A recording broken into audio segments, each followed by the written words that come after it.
At last, Victoria was ready. The Fat Controller came to see her.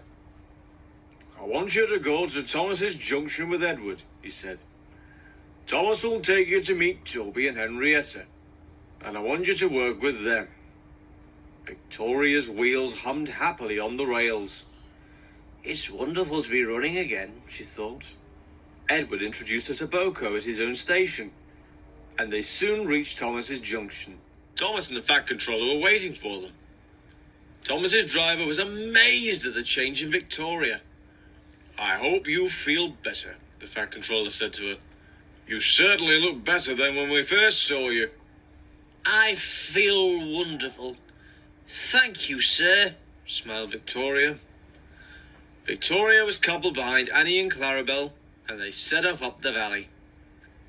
At the station by the river, an inspector met them. "Terence is in trouble," he said. "I'll ride in your cab, Thomas, but go carefully until we know what has happened." A little way along the line, Terence's owner was building a barn. The lane to the barn ran along the top of a cutting just outside the tunnel. That afternoon, Terence had been pulling a trailer loaded with stones for the barn, when a boulder had fallen into the lane from the verge. Terence swerved towards the edge of the cutting to avoid the boulder, and of course the trailer followed. Suddenly, the trailer's wheels hit a muddy patch and slipped sideways towards the railway. The weight of the stone dragged the trailer further over the edge. Terence tried to hang on, but the trailer broke away and bumped down the steep hill towards the railway. Luckily, there was a large bush on the cutting side. The trailer ran into it and stopped, balancing dangerously.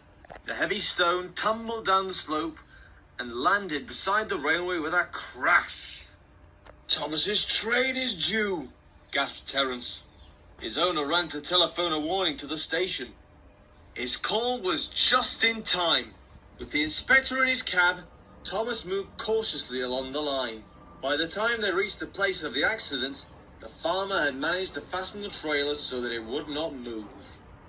The inspector made sure that the building stones had not damaged the railway.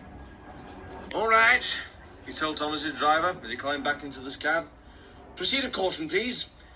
And drop me at the next signal box so I can report what's happened."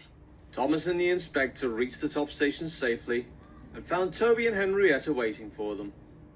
Victoria and Henrietta liked each other at once, and soon became the best of friends. "There cannot be many railways," announced the Fat Controller, "who can run a complete train of stock as old as Toby, Henrietta, and Victoria. Ladies and gentlemen, I give you 3 cheers for Toby's vintage train. I am very proud of all 3 of you, and I know you will be a credit to me." Now Victoria is as happy as can be. She helps Henrietta take the workmen to and from the quarry, and at other times you will see her with Thomas, Annie and Clarabel running happily along the valley. She knows she is very lucky. "This is much better than being a summer house in an orchard," she sometimes thinks to herself. "It's great to be useful again." I think we can be sure, can't we, that Victoria will be useful for many years to come.